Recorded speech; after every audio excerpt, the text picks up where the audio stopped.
și 2 RGB-uri pe o parte și 2 RGB-uri pe cealaltă parte. Am înlocuit și două siguranțe. Le-am pus soclu, nu aveau soclu, erau direct.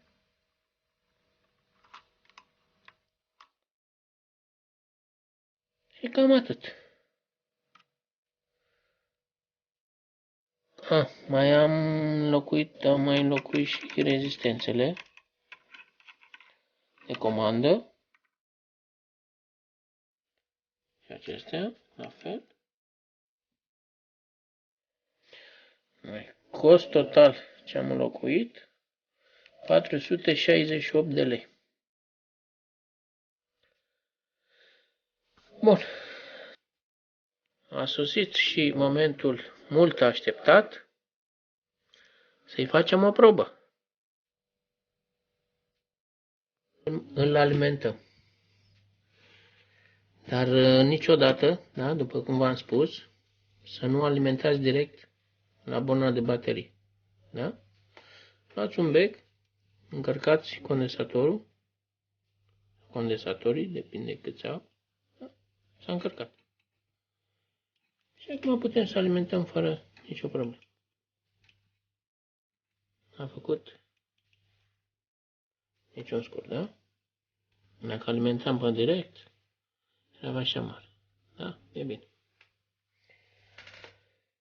Bun. Și acum să-i dăm drumul. Perfect.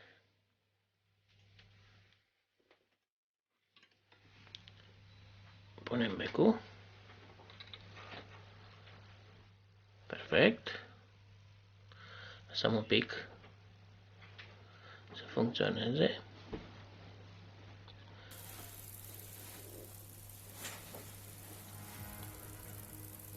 Bun. Ia să vedem dacă s-au mai încălzit. Nu, nici vorbă. Gheață. Gheață la mare, cum să spun. Perfect. Aici nu umblu. Și aici am incomutație. Da? De joasă tensiune.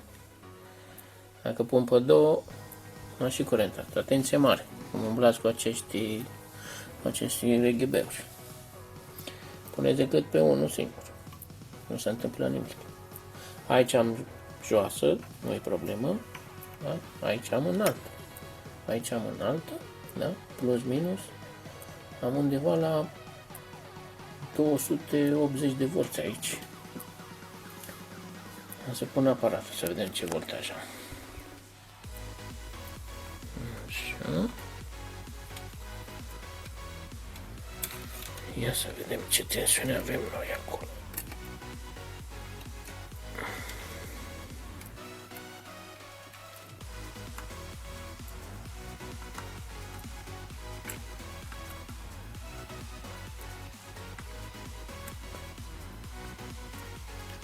Deci avem, cum am spus, 280.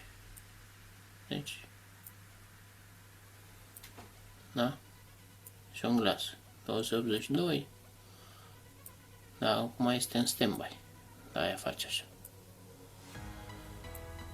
Numai în momentul când pun în sarcină.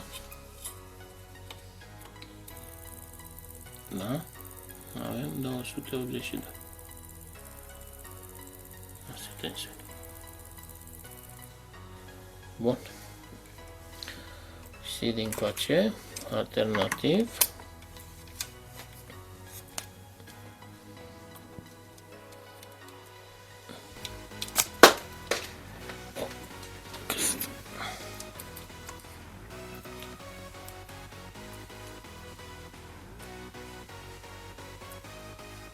Avem 200. Wow.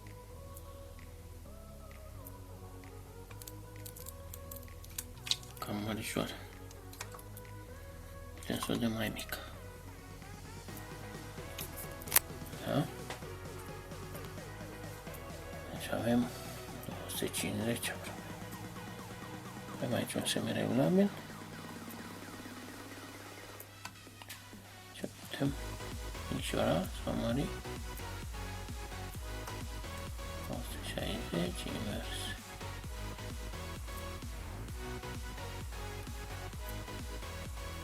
Da. Înseamnă 130.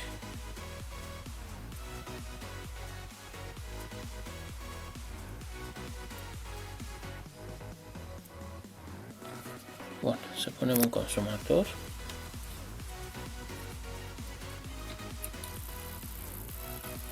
Da, 219. E puțin.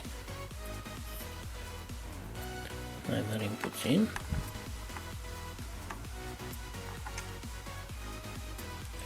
Mai dau 119.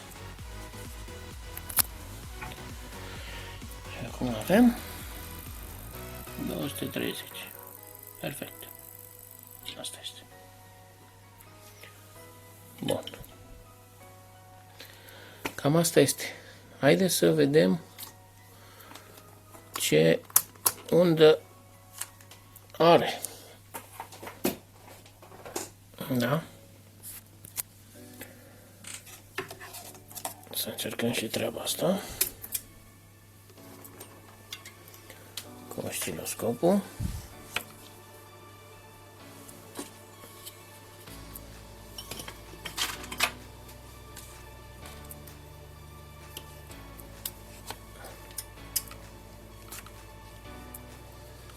Pornit.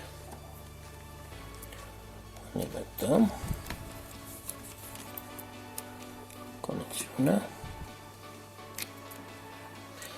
Oh, surpriză. Sinus pur. Perfect. Oh, uite. De ce? Aici scrie pure sine vafe. Da? Ia uite.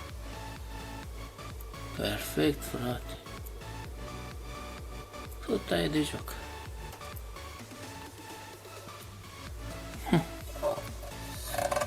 Nu e niciun pur. Degeaba scrie. Una e ambalajul, una e marfa. Deci astea sunt invertoarele din comerț. Una spune, bine că are 50 de Hz. Asta mai trebuia să n-aibă și 50 de Hz. Hai, muncești o grămadă la ele și îți face surpriza că nu e nici sinus pur. Bun, asta este acum. Urmează să-l montez în carcasă și să-i mai facem pentru ultima oară proba. Primul pas. Punem placa pe poziție. O să o prindem pe care locaș. Aici avem piesele. Toate aceste piese trebuie montate. Și aceștia au fost înlocuite. Ceea ce vedeți aici. Da? Integratul, RGB-urile, MOSFET-ii, rezistențele, condensatori electrolitici, ceramici. Da? Este aici 485 de lei.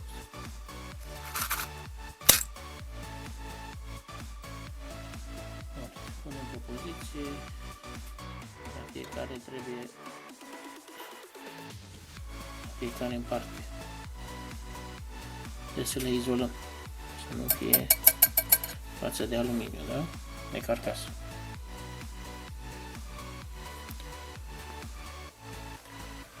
Am terminat și de echipat.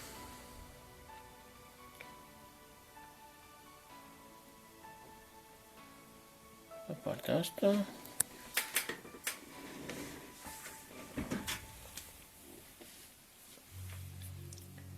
Sfatul meu, la fiecare să-i puneți câte o piuliță, deoarece tabla este foarte subțire și în timp se desface.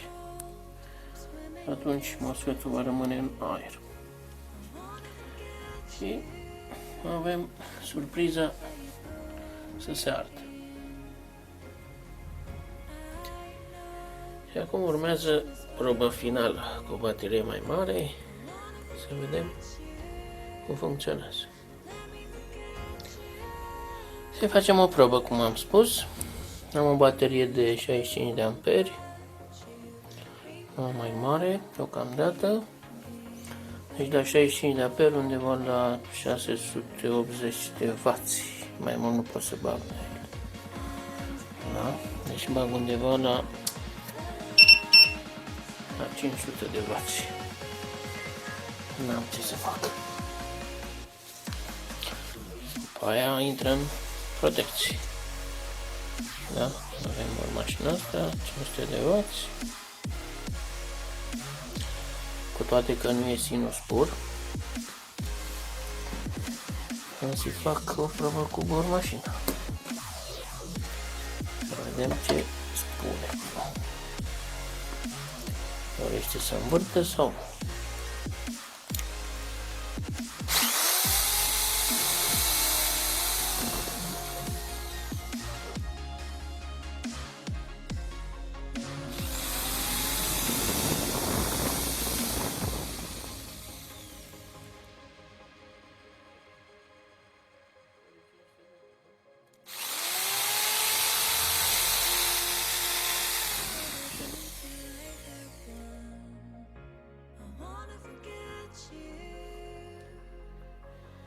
Este super ok.